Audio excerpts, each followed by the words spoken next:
બેનો ને શોખ હોય ને બે વાત, કયો શોખ કહો? એક કોક ગુજરી જાય ત્યારે કૂટવાનો. ભાઈ ભાઈ હવે તો ઘણું મોડું પડ્યું, હવે બેન કરજો, જોઈ જો બહુ કૂટવું નહીં. એમાં ભાભાને ડોસ્યું તો કૂટવું જ નહીં, એ ડોહા ટેસડા કરીને ગયા. એને કઈ યુરિયા ખાતર વાળા દૂધ નથી ખાતા બાપા. શૂટિંગ જોયું ને બહુ મજા આવી. પછી શૂટિંગમાં જે હોય ને એ પાછું ટીવીમાં ન હોય. શૂટિંગમાં વાતો હાલતી હોય, બોલતા હોય, ડબિંગ તો પછી હોય બધું. કે શૂટિંગમાં લડતા લડતા વાતો કરતા કે તમે કેટલા ભાઈ? તમે 4 ભાઈઓ.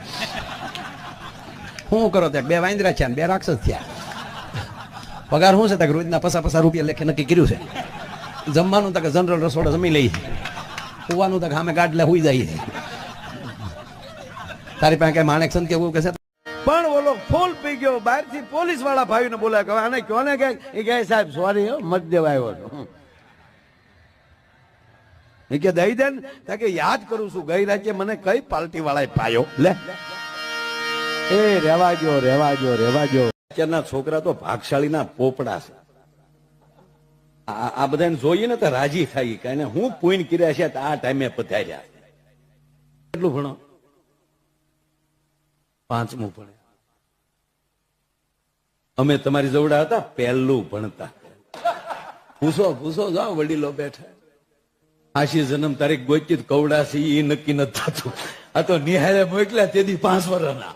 આવી રીતે અંદાજે તારીખ માર્યા, બાકી હરામ બરોબર. એટલે એક ભાઈના બધા દાંત પડી ગયેલા, એટલે ડોક્ટર પાસે ગયા. એટલે ડોક્ટરે કીધું કે કેમ કરતા ભાઈ દાંત પડી ગયા? તો કે સુખડી ખાતા. એટલે ડોક્ટર કે એટલી બધી કડક સુખડી હોય તો ન ખાવી જોઈએ, ના પાડી દેવાય ને. તાકે ના પાડત ને તો હું પડી જાત. પછી ખબર પડી ભાભીએ બનાવેલી હતી.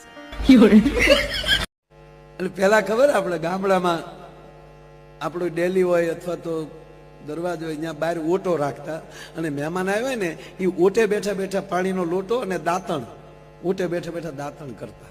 ત્યાં મહેમાન હવારમાં દાંતણ કરતો હતો, ત્યાં એનો પાડોશી અગાશી ઉપર ઉભો બંદૂક આમ કરે. મહેમાન આમ એવો, ત્યાં મહેમાનનું દાંતણ મેં ઢક ઢક ઢક ઢક ઢક. એટલે ગરધણીએ કીધું શું થયું? ગરધણી કે શું થયું? દાંતણ કરો માયાભાઈ, દાંતણ કરો. અરે દાંતણ શું કરે? ઓલો બંદૂક. કે ના તમે ચિંતા કરો માં. કે કેમ? 4 મહિના પહેલા એની ઘરે મહેમાન આવ્યો ને એને મેં ભડાકે દીધો હતો, અને તે દી એને એમ કીધું હતું કે હવે તારી ઘરે મહેમાન આવવા દે. ઓલો દાંતણ કરવા ખોટી થાય. એક ભાઈ મત દેવા ગયા ને, તે ન્યાય ઓલા બેઠા હોય ને એજન્ટો, એ કે તારી કાકી મત દઈ ગઈ? તો કે ઉભા જોઈ લો. કે હા દઈ ગયા. 15 વર્ષ, આ 3જું વર્ષ ગયું, ભેગી જ ન થતી. હું આવું તો મત દઈને વહી ગઈ હોય. તો કેમ ભેગા નથી રહેતા? 15 વર્ષથી ગુજરી ગઈ.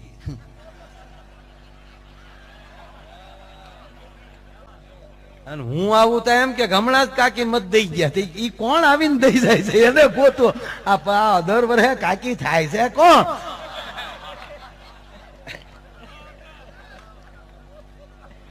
આ તો 15 વર્ષથી મરી. હું આવું તો હમણાં કે કાકી મત દઈ ગયા, લાજ કાઢીને આવ્યા હતા. અને તમારું મોટું નામ એટલે કે અમે પૂછી નહીં. એમાં શેઠે દુકાનની બહાર બોર્ડ માર્યું, ઘીના ભાવ 700 રૂપિયા 1 કિલોના.